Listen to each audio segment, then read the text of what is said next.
Rizwan motor garage Balwaha से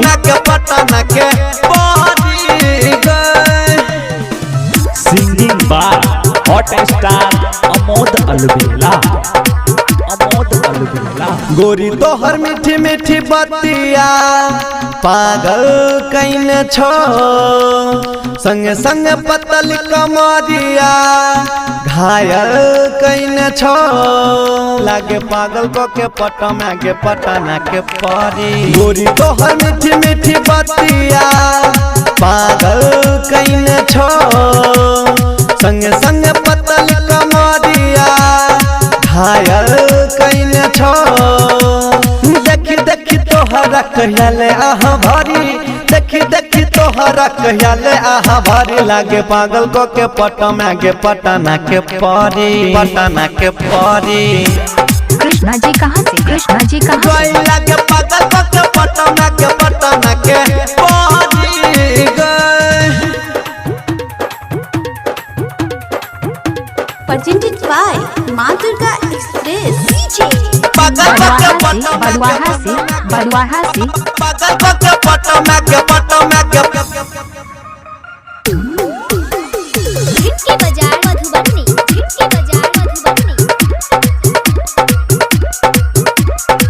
तोरा फेरा में तोरा बाबू से पिटलियो, तैयो ने छौरी हम के करो बतलियो। के सब से छुपलियो ने के करो कहलियो, के करो कहलियो, के करो कहलियो गए।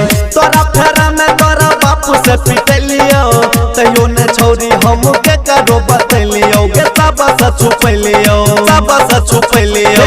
तोरा खातिर जान अब बोले हम की करी, तोरा खातिर जान है गे बोले अब की करी। लागे पागल को के पटना के पटना के परी, पटना के परी। लागे पागल को के पटना के पटना के परी। बैठ जो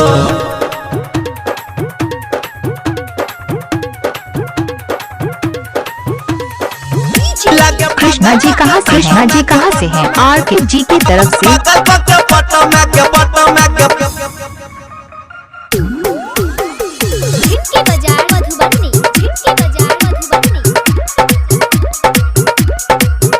हाँ कह जो सुने गे अमोदाला बेला, तोरे चक्कर में चला बचिए खेला गे। बेच छिए केला गे, घूम छिए केला, घूम छिए केला, घूम छिए। हाँ हाँ कह जो चुन चुन संग आला बेला, तोरे चक्कर में चला बचिए टला। अरविंद बेच छै गे केला, सत्यम घूम अकेला। अपन प्यार वाला दीपू कहियाले अब जारी, अपन प्यार वाला दीपू कहियाले अब जारी। लागे पागल को के पटना के पटना के परी, पटना के परी।